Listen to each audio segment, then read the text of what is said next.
Et voilà. Docteur Philo, vous imaginez un peu, vous écoutez le micro-trottoir et puis il y a quelqu'un qui dit, par exemple, que oui, je connais quelqu'un qui était très médiocre à l'école, mais aujourd'hui, je suis fière de lui, il est à la télé, il s'appelle Docteur Philo. J'imagine la réaction, quoi.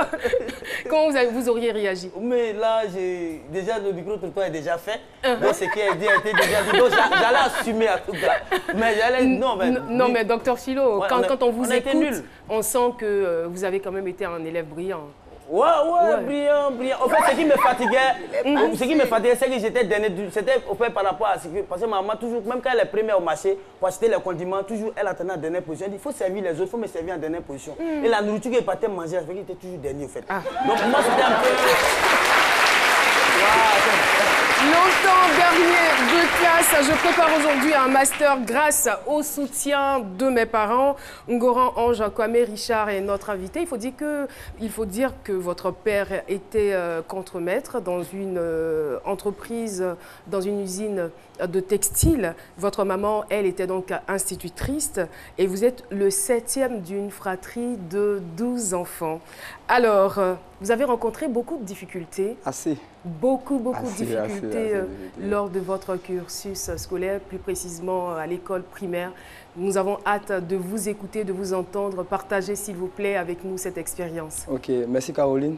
Je vous en prie. Je tiens d'abord à remercier toute l'équipe de la RTI parce que je dis c'est n'est plus une émission, mais c'est midi, c'est un canal d'espoir. Ah, c'est fort ça. Merci beaucoup. Ça va au-delà d'une simple émission, c'est un canal d'espoir. Parce que depuis l'année 2015, je voulais passer ici pour parler de mon histoire, mais je n'avais encore rien de concret pour présenter à la population. Donc, je me suis dit, il faut mieux être patient, au mot opportun frapper. Maintenant, je suis là pour frapper. D'accord, vous avez frappé à la bonne porte, vous êtes là, vous allez encore frapper. Okay. Alors, à cette époque-là, vous n'avez pas pu frapper. CP1, qu'est-ce qui s'est passé? CP1, vraiment, franchement, on ne peut pas mentir, à l'école primaire, ça n'allait pas. Ça n'allait pas, je ne sais même pas, ça n'allait pas, l'école, ça n'allait pas. Faire les compositions, ma mère était institutrice. Elle voyait ses collègues pour qu'ils mettent l'accent sur moi, tout ça là, mais ça n'allait pas. Bon, je viens de la capitale de la paix qui s'appelle Boaké. Boaké, un village de Konakankro. Donc là-bas, les maîtres ont décidé, un élève qui reprend la classe l'année prochaine, qu'il ait la moyenne pas, il passe en classe supérieure. Donc c'est ça que moi j'étais au fait. CP1, je reprends l'année qui suit en classe supérieure. Ainsi de suite. Et j'avais un ami qui ne serait pas peut-être fier, je ne dis pas son nom. On était ensemble, les meilleurs amis de l'école, mais les plus truands. À la chasse, pêche, jeux de billes, on était tout le temps ensemble. On n'a pas de soucis parce que l'école n'était pas un côté pour nous en réalité, il fallait dire la vérité. Donc la mère était... Vous séchiez aussi les cours, c'est ça? Non, jamais l'école missionnaire. J'aime bien l'école, jusqu'aujourd'hui j'aime l'école. J'aime encore l'école, mais ça n'allait pas. Ça ne rentrait pas. Ça rentrait pas. Mais est-ce que vous étudiez? Bon, je n'étudiais pas en réalité. Je prenais le cahier, je m'assois assis derrière. Pour tromper la vigilance des parents. Merci beaucoup. Oh, je me trompais moi-même en réalité. Voilà, ça n'allait pas. Et ainsi de suite, la vieille me frappait. Elle dit, ah, moi, je suis institutrice. Les enfants des gens sont premiers de la classe, deuxième, et puis toi, tu es dernier. Vraiment, elle me frappait. Oh, mon père, je le remercie jusqu'aujourd'hui parce qu'il ne m'a jamais porté main. Il dit lui-même ses enfants qu'il a mis au monde, ma mère est là, il dit, puis j'ai jamais porté main à ses enfants. Et jusqu'aujourd'hui, il n'a jamais porté main à un de ses enfants. Mais la mère, elle passe à l'action. Voilà, elle nous corrigeait correctement. Donc, il faut équilibrer les choses. Hein. Oui, sincèrement, c'est ça. Donc, elle me frappait. À un moment, elle a dit, bon, pour toi, ce qu'on fait, on confie à Dieu. Parce que... C'est que ça n'allait pas du tout. Ça n'allait pas. C'est ce qui m'a touché au fait à être là aujourd'hui. Ça n'allait pas être là. C'est parce que ça n'allait pas. Mais attends, si je comprends bien, au CP1, vous avez été dernier de classe. Dernier, ça n'allait pas. Et quand vous avez repris la classe, on vous a permis quand même d'aller en classe supérieure. Mais vous étiez encore dernier. Encore dernier. CP2, CP2 pareil. Ça n'allait pas. C'est un dernier de classe. Ça n'allait pas. Mais attends, moi je voulais savoir, vous-même là, comment vous vous sentiez quand vous vous retrouviez avec vos amis? Au fait, moi j'ai une force en moi. Je ne comprends pas ce qu'on appelle la honte. Je ne connais pas la honte. Ça va pas, ça va pas. On va dire que peut-être que vous étiez un enfant, c'est parce que vos amis ne se moquaient pas de vous. Mais il y a un ami qui s'est moqué de moi une fois, et ce jour-là, j'ai pris conscience. On a fait la classe de CP1, CP2 ensemble. Il se retrouve en classe de 4e, j'étais le nom. J'étais en classe de CM2. Un jour, on a eu un débat où j'ai eu raison au fait. Il me dit, toi, tu connais quoi? On a fait l'école primaire ensemble, moi je suis en 4e, toi, tu es encore au CM2. Vraiment, j'ai eu rentré à la maison, tranquillement. Mais vous avez eu honte pour la première fois. Pour la première fois, là, il a frappé. Et il y a eu une époque, je ne sais pas si vous avez connu cette époque-là, où lorsque vous êtes dernier de classe, tout le monde se met autour de vous. Ah, non, mais là, vous allez vous arranger pour ne jamais être dernier. C'est-à-dire, c'est toute la classe, quoi. Dernier. Non, mais attends, je me demandais bien. J'ai subi ça, franchement, j'ai subi ça. Vous avez subi ça? J'ai subi ça, mais... CPS, CP2, moi et mon ami, dès qu'on finit, ensemble en brousse, on a nos lance-pierres, on va chasser, on va jouer billes. En tout cas, on ne se plaignait pas. Mais Dieu qui voulait, avec une classe de CM1, parce que j'ai repris la classe de CM1 en 2001. En 2002, il y a eu la crise, il braqué, je ne suis pas allé à l'école. En 2003, j'ai même inscrit une classe de CM1. Je ne bossais même pas du tout, l'école n'était pas prêtée pour moi. Et un jour, nous étions allés au champ, on allait récolter les ignames, casser les faragons, nous sommes revenus. Et j'ai dit à ma maman que là, demain, il y a une composition, je vais bosser un peu. Elle dit quoi? J'ai dit, à bosser un peu. Elle dit, ok, donc aujourd'hui, tu ne fais rien à la maison. Moi, tes cahiers, va t'asseoir, va bosser. Celui qui crie là, va voir, il veut bosser aujourd'hui. Je me suis assis, j'ai bossé, j'ai pris. En tout cas, c'est pourquoi j'ai dit que moi, aujourd'hui, c'est Dieu. Quand le veut, on ne veut pas, c'est Dieu. Parce que sans Dieu, je ne pourrais pas être parti aujourd'hui. Déjà, même le souffle de vie, c'est déjà bon. J'ai pris mon cahier, j'ai commencé à feuilleter, regarder un peu les schémas, lire un peu. Le lendemain, la composition. Mais est-ce que, c'est vrai, on va y revenir, est-ce que votre maman, en tant qu'institutrice, ne vous donnait pas des astuces? Elle donnait, mais ça n'allait pas. Qu'est-ce qu'elle vous disait, par exemple? Bon, au départ, elle disait que les cahiers qu'on étudiait à l'école à l'époque, elle avait les mêmes cahiers à la maison pour moi. D'accord. Donc, quand on vient, on travaille ensemble. Les après-midi, on mange, on se repose, on travaille. On travaille, cocotaille. Elle me dit, ah, toi, mais tu es comment même? Travaille, mais arrivé en classe, ça ne va pas. Donc elle s'est dit peut-être que comme elle est ma mère, qu'elle me force, elle faisait tout pour me prendre dans sa classe. Donc elle m'a confié à un de ses collègues. Arrivé là-bas encore, ça n'allait pas. Lui aussi dit, ok, comme là-bas ça n'allait pas, tu as vu, ça n'allait pas, mais je chicotais tout le temps. Mais après, elle a arrêté de vous frapper. Après, elle a arrêté, puis maman m'a récupéré. Et le vieux a dit... Est-ce que ça ne les a pas... Je veux dire, est-ce qu'il n'était pas découragé au point de vouloir vous orienter ailleurs qu'à l'école? Tout à fait. C'est arrivé? Tout à fait, c'est arrivé. Même mon papa, lui, n'a jamais décidé ça, au fait. Souvent, ses frères, quand ils viennent, ah, ton enfant, ça ne va pas là. La mécanique est là, on n'a qu'à le faire, maçonnerie. Apprendre un métier quand même. Voilà, mais mon papa dit non. Moi, je confie mon fils à Dieu. Si Dieu dit pas, mon papa, lui, ne va pas à l'église, mais il est beaucoup religieux. Il est beaucoup croyant. Il dit, s'il doit rester à l'école, il va rester un jour à l'école. Donc, si vous venez chez moi, à faire de mes enfants, là, laissez ça comme ça. C'est moi qui suis père, j'ai géré ça comme ça. Ok. Donc, on ne perd pas le fil des idées. On revient donc à cette composition. Vous étiez en classe de CM1, vous avez bossé au grand étonnement de votre mère. Tout à fait, je suis arrivé en classe. La course a commencé, le maître donne les questions. À l'époque, on copiait encore les exercices au tableau. Il a copié, il regarde les schémas qu'ils ont donnés. J'avais bossé. Donc, j'ai répondu à mes questions sans mes demandes, tranquillement. J'ai posé ma feuille.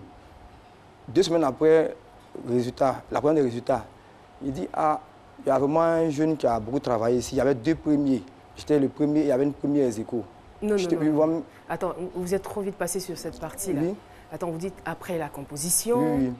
Il y a 2 premiers. Oui, ça c'était le jour des résultats. Le jour des résultats. On voit qu'il a dit qu'il y avait 2 premiers dans la salle de classe. On était 80. 80. Puisque c'était après la guerre, donc il fallait scinder la classe en 2. Donc une composition, le premier va dans la classe A, deuxième classe B pour équilibrer la classe au fait. Voilà, donc j'étais le premier et il y avait une camarade qui était la deuxième. Vous, dernier de classe comme ça. Historique. Là, comme ça. Et ça m'a aidé. Alors moi, je suis curieuse de savoir, pour quelqu'un qui n'étudiait pas, qui n'aimait pas étudier, le jour où votre maman vous a dit, tout le monde taisez-vous, il va étudier aujourd'hui, comment est-ce que vous avez étudié? C'est moi qui ai décidé au fait. Je lui ai dit que je veux étudier. Elle a dit, mais d'habitude, toi, tu n'as jamais étudié sur les... Quand vous avez ouvert le cahier, je veux dire, comment ça s'est passé? Je regardais les images et les leçons qu'on avait copiées. C'est pourquoi j'implique Dieu dedans. Parce que ça n'a pas été facile. Regarder quelques traits et ce que j'ai regardé est sorti. Voilà. À l'examen, et je me suis arrangé comme je pouvais. Je me suis arrangé comme je pouvais. Non, mais attends. Non, mais c'est quand même étrange. Vous avez raison de dire que c'est Dieu parce que ça relève quand même du miracle. Voilà, c'est pourquoi je viens ici pour témoigner. Quelqu'un qui n'a pas l'habitude d'étudier.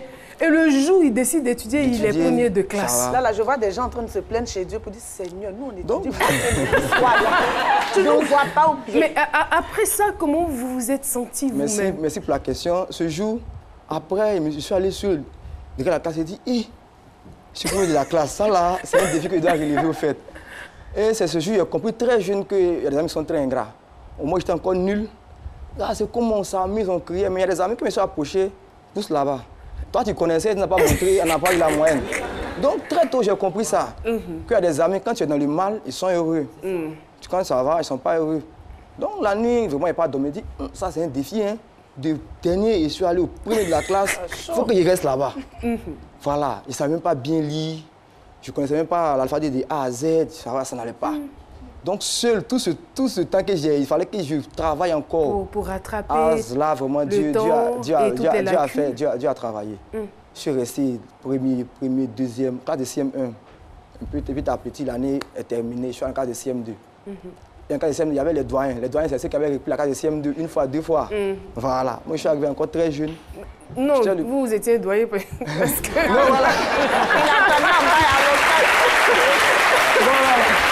En fait, c'est les catégories de doyens. Voilà. Parce que vous, quand même... Je suis parti, arrivé à l'école, classe de CM2. Il y avait les doyens qui étaient là. Et il y avait ceux qui viennent d'arriver en classe de CM2. On fait la composition régionale. Il y a on était trois à avoir la moyenne. Il y avait le premier et le deuxième étaient des doublants. J'étais le seul parmi les nouveaux qui avait la moyenne, classe de CM2. Donc, le maître a dit, ah, cet élève-là, on doit mettre l'accent sur lui.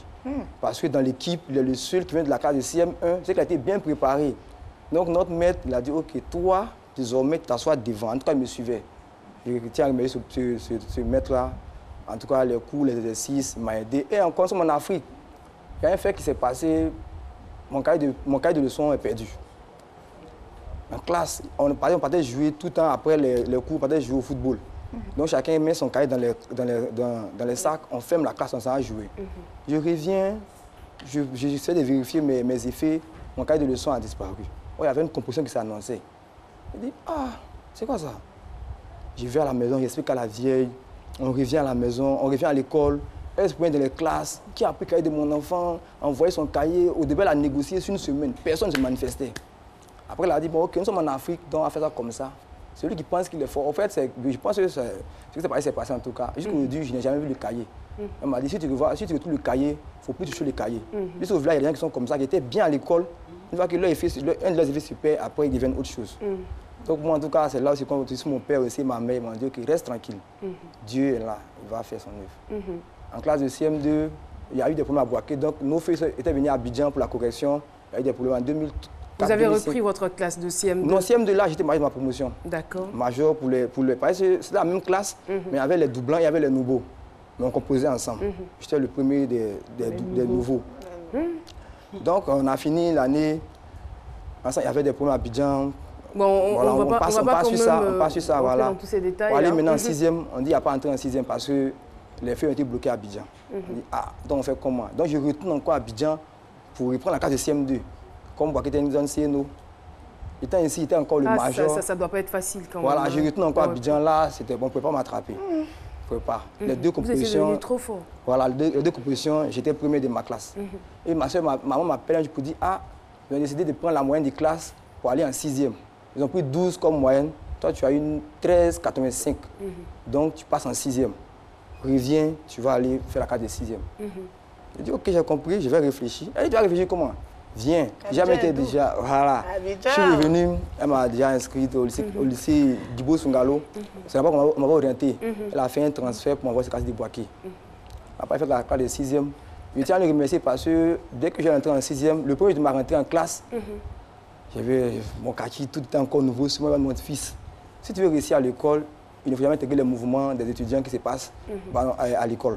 Si tu veux réussir à l'école, il ne faut même pas intégrer un mouvement. Mais justement, je veux quand même revenir sur un fait. Je veux dire qu'avec du recul aujourd'hui, c'est vrai que vous avez parlé de Dieu, mais quel a été le véritable élément déclencheur qui vous a fait passer de dernier à premier?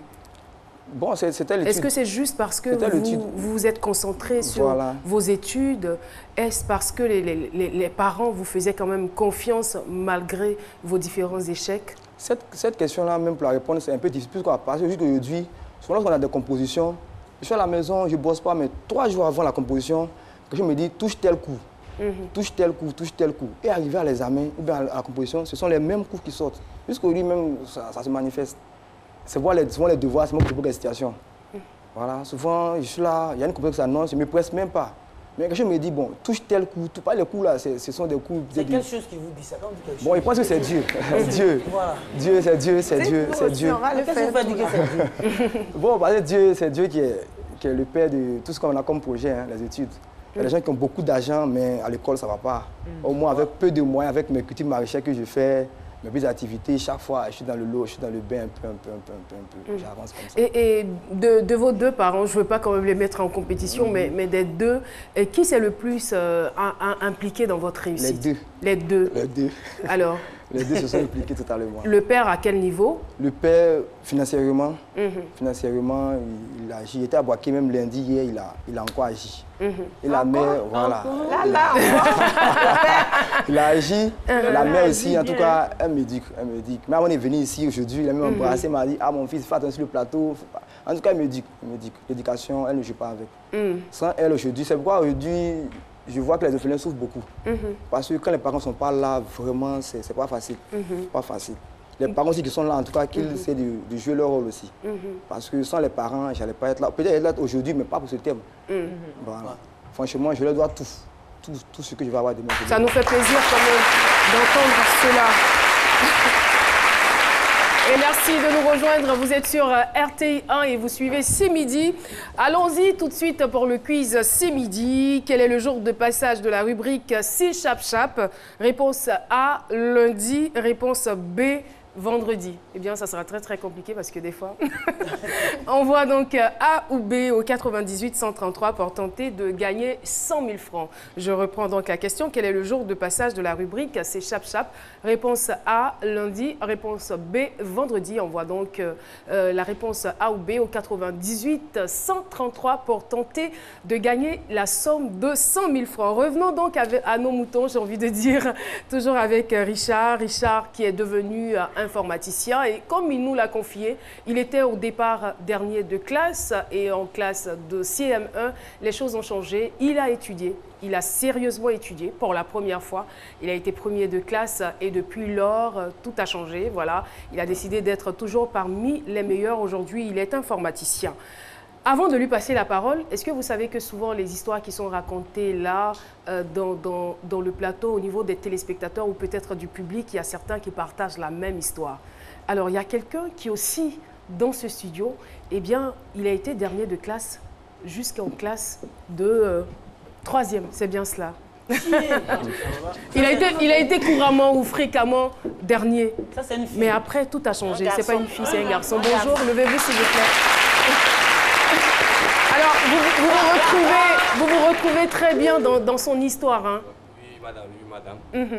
Moi, j'ai été dernier de la classe de CP1 jusqu'au CM1.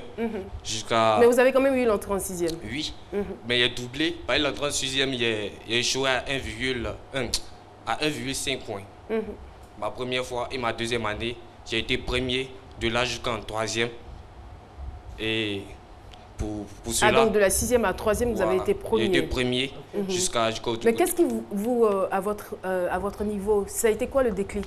Bon, en tout cas, ça va dans le même sens que lui. Parce que, je m'amusais beaucoup. Et à l'amusement, j'étais là. Et quand je partais à l'école aussi,